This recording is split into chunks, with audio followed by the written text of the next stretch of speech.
Did I ever tell y'all about the time I kept bees?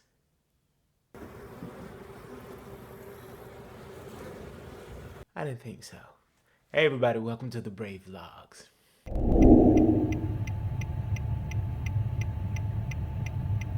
A little while back, some really nice people, really just genuinely good people that I know, the George family, shout out to Julie and Neil, they extended to me an opportunity to work with them with the bees from time to time just to check it out. Now, at this time, I was also kind of going through that whole, I'm feeling jaded, I'm not feeling creative, I'm feeling like I'm hitting the ceiling, I'm feeling a little despondent. Still got hope, but it's kind of aggravating because I don't know what's going on in my life type of thing. Yeah, that was going on. And I also needed a whole lot of healing. There was just a whole lot of transition, a whole lot of inner turmoil and changes. Now, I didn't know I was going to have a whole bee outfit and everything, but they gave me, I was official. I felt official. I started meeting up with them regularly, checking out the bees, helping out with the bees, helping check the hives.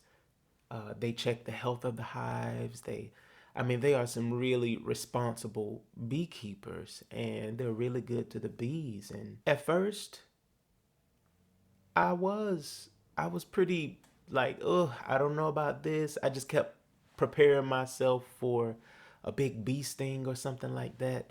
That's all I could think about. But once I got out there and I got the headgear on and the jacket and the gloves, it was actually pretty relaxing. The humming sound of the bees was very, kind of helped me zone out in the best way possible. It was also inspiring too, to see community in action. These bees were coming together, everybody doing their part, doing what they gotta do, with this built-in focus. All right, this is what we gotta do. It was so inspiring, but it was even more inspiring to see how these people cared for the bees and learned from the bees. I didn't expect to learn so much from the bees myself. I just thought it would be cool. I'm like, all right, well, let's get out here with the bees. I could snap a few photos. I really did need that time with the bees. I learned a lot. Got it? Whoop, here it comes. So you're moving these, honey? Is there anything right there? There is none. Nope, you're clear, sir. How's that? Yeah. Okay, good. Yeah. All right, now this is their lid. So we'll move this. Super. So I'm gonna... And then we're gonna seal them up. Good night. Do that. Oh, wow. That's good. There's honey all the way up to the top. And so that's full. Oh, let me get a shot. So you held that one piece, right? One frame. Mm-hmm. That was nearly empty. You're gonna get a different feeling from this. Oh, wow. So These are the gold. These are the gold books, I call them. I learned that when it's time to work, it's time to work. When it's time to rest, it's time to rest. I learned that I cannot do somebody else's job. That's something that we're forever learning, right? I can't be in somebody else's lane. There's something else that I'm supposed to be doing in a way that I'm supposed to be doing it. That has nothing to do with the way somebody else does it. all right, so see that pattern? How it almost looks like a circle, a half circle moon? Yeah. That is an example of what a really good laying pattern should look like. And you'll see the white ones that aren't quite completely covered. They just haven't finished covering them yet. So I'm looking for one to emerge, and I don't see anybody emerging quite yet. But you'll see there's some eggs in there, and then there's some larvae in there. And you'll see some of them are head first. What they are doing is they are cleaning the cells. Oh, yeah, I was gonna ask, what's that? And again, like Julie pointed out, there's totally different colors on the backs of these. So you can see all the different drones, because the queen will mate with a couple of different drones. Also, I learned that differences matter. Put some respect on my differences. A lot of times we like to set differences aside, but in many instances, differences actually matter. When you think of bees, you think of bees altogether, right? You don't think of bumblebees. You don't think of the honeybees separate from the bumblebees and the other types of bees and the exotic stinging bees or the blah blah blah bees. There are so many types of bees. And as far as I'm aware of, there are like 20,000 types of different types of bees. Some of them are honeybees, some of them are just wild bees, some of them just be being bees. I don't know. But they're different and they have different purposes, different paths, different reasons for them being in the environment. And they are important to the environment as well, which is something else that I learned. You see a pest, I see a pollinator. You see something that you need to swat at, and I see something that's trying to beautify the space around us. So I learned a whole lot about that, and I have a new level of respect for the bee, for real. Boy, that's beautiful. You can see all the larvae in there. The little white, I don't know if you can see that through the camera in this corner. Those are all larvae. Wow. So that is really good and healthy. Holy tamale, look at that. So, already, Julie, did you? Perhaps one of the most surprising things that I learned about the bee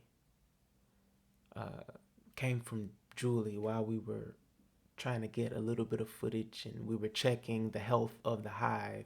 They asked me, do you know how a hive gets better? And I'm like, no, how does a hive get better? I've been meaning to ask. We've been checking about the health of the hive and all of that. And that's when they explained to me, well, we transfer, I forgot the name, you guys, forgive me.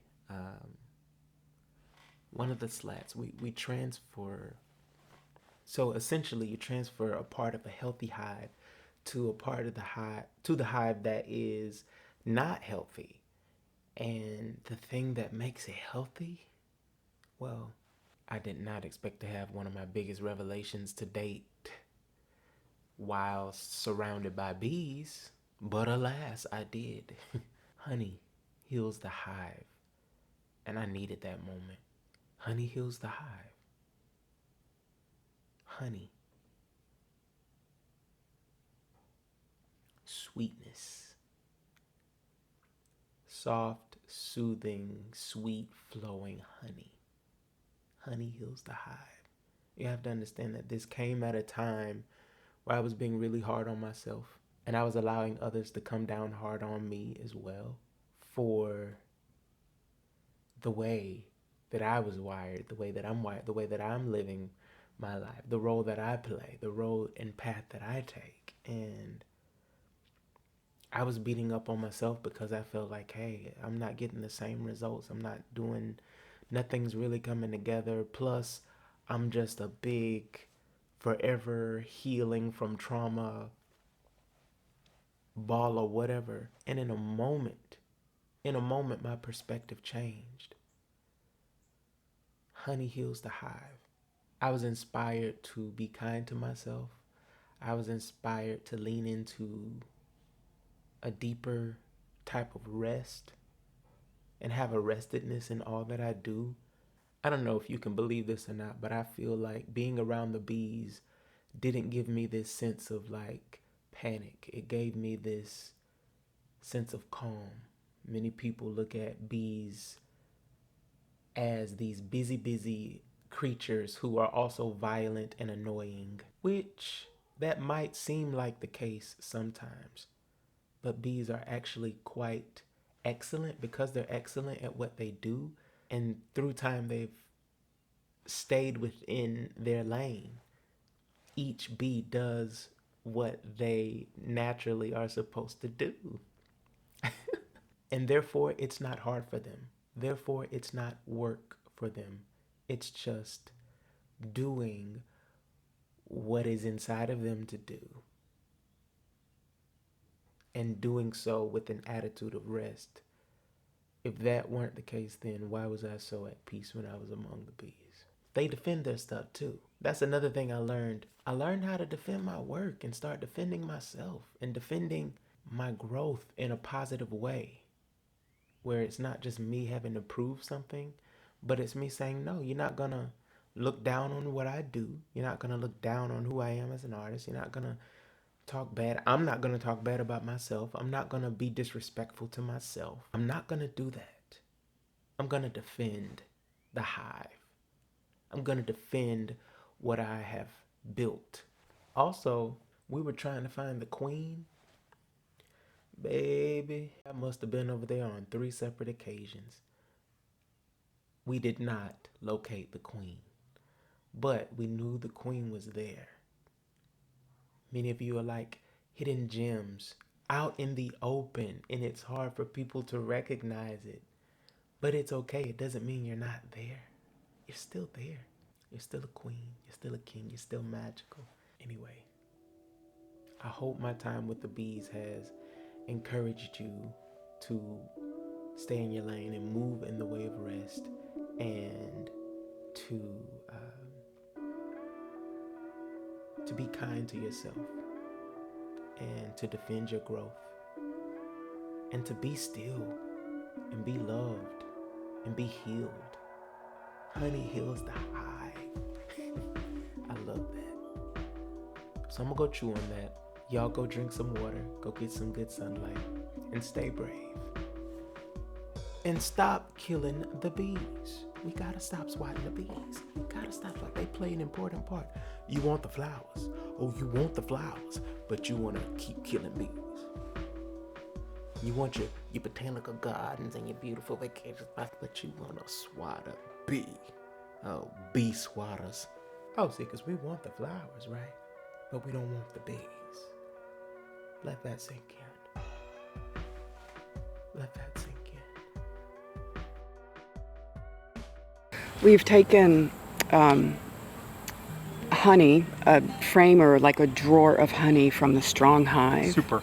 The super is the technical word. So we took the honey out of it, and then we put it on the smaller one here, this, which was weaker. It had a queen, it had a nursery, but it needed some honey. And so when a hive is weak, if you just put some honey in it, some sweetness, it'll make it.